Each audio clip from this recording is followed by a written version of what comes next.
بسم اللہ الرحمن الرحیم نحمدہ ونصلی علی رسولہ الکریم اما بعد۔ دین کی بات سننے کے بعد ہر ایمان والے کے قلب پر ایک خاص اثر ہوتا ہے اور وہ ارادہ کرتا ہے کہ میں اس پر عمل کروں گا۔ پھر جب اس ماحول سے نکل جاتا ہے تو تھوڑی دیر کے بعد آدمی کی طبیعت میں بھول چوک ہے، اس لیے پھر بھول جاتا ہے۔ پھر جب بیٹھتا ہے اسی مجلس میں، تعلیم میں، کہ اچھے لوگوں کے پاس، پھر باتیں سنتا ہے تو پھر اسے خیال ہوتا ہے۔ جب بار بار ایسا ہونے لگتا ہے تو نفس شیطان یہ بات سکھاتے ہیں کہ کیا فائدہ، یاد تو رہتا نہیں، سن کے بھی کیا فائدہ۔ تو کچھ لوگ شکار ہو جاتے اس کی باتوں کو سننا اور ایسی مجلسوں میں جانا چھوڑ دیتے ہیں۔ بعضے کہتے ہیں نہیں، فائدہ تو ہوتا ہی ہے، اس لیے کہ جتنی دیر ہم وہاں بیٹھتے ہیں بلکہ گھر سے نکل کر جاتے ہیں ہمارا فائدہ شروع ہو جاتا ہے۔ مجلس میں بیٹھتے ہیں اتنی دیر تک گناہوں سے بچے رہتے ہیں، فائدہ ہو جاتا ہے۔ بھلی بات سنتے ہیں، فائدہ ہو جاتا ہے، کیونکہ کان سے سنا جاتا ہے تو کان اتنی دیر برائی کی باتیں سننے کے بجائے بھلائی کی باتیں سن رہا ہے۔ کہنے والا جو کہہ رہا ہے، سننے والا اس کی طرف دیکھتا ہے تو آنکھوں کی بھی نیکی ہوتی ہے کہ بھلے آدمی کو محبت سے دیکھتا ہے اور عمل کی نیت کرتا ہے، لیکن پھر بھول جاتا ہے۔ جب بہت دفعہ ایسا بھولتا ہے تو اس سیدھی سی مثال یہ ہے کہ کوئی بھی سبق بچہ ایک دفعہ میں یاد نہیں کرتا، پڑھتا ہے، یاد کرتا ہے، پھر بھولتا ہے، پھر کچا ہوتا ہے، پھر دھیرے دھیرے پکا ہو جاتا ہے، کیونکہ وہ یاد کرنا نہیں چھوڑتا۔ ایسی بھلی مجلسوں میں بھلے کام کو، بھلی بات کو سننا، یہ سراسر نفع کی چیز ہے۔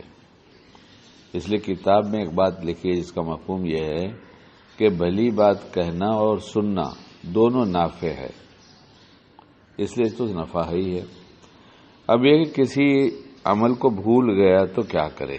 جیسے کسی وقت کی سنت بھول گیا، مثلا خالی کپڑا پہننے کی سنت یہ کہ سیدھے ہاتھ میں آستین ڈالنا چاہیے تھا اور یہ بھول گیا، اس نے الٹے ہاتھ میں آستین ڈالا اور کرتا پہن لیا، تو پھر اسے یاد آیا کہ یہ کیا ہو گیا، میں سنا تو تھا کہ سیدھے ہاتھ میں آستین ڈالنی چاہیے پہننے کے وقت۔ تو یہ جو اس کو یاد آیا تو یہ سننے ہی کی وجہ سے تو یاد آیا، اس کے علم میں نہیں تھا، لیکن جب اس نے سنا اور بار بار سنا تو اس کے علم میں یہ بات آ گئی، اور اب جب دھوکہ ہو گیا، بھول گیا، تو اسے یاد بھی آ گئی، یہ سننے کا فائدہ ہو گیا۔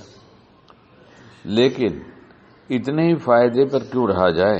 پھر پہن تو لیا، سیدھے ہاتھ کے بجائے الٹے ہاتھ میں سے پہن، لیکن پہن لیا، تو پہننے کی دعا منسوخ نہیں ہوئی کہ اگر تم نے سنت کے مطابق کپڑا نہیں پہنا تو اب جو ہے کپڑا پہننے کی دعا مت پڑھنا۔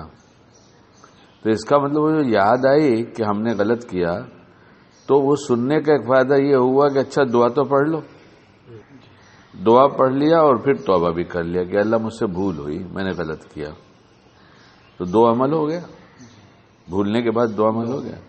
اب اس کو سنت کے مطابق اتار دیا، اور کپڑا اتارنے کی دعا بہت چھوٹی سی ہے، بسم اللہ الذی لا الہ الا ہو، یہ بھی پڑھ لیا، اور یہ پڑھنے کے بعد اب اتار دیا اور پڑھ لیا، اب پھر بسم اللہ کر کے پہنا اور سیدھے ہاتھ میں آستین ڈالا اور جیسے پہننا چاہیے ویسے پہن لیا، اور پہننے کے بعد پھر دعا پڑھا۔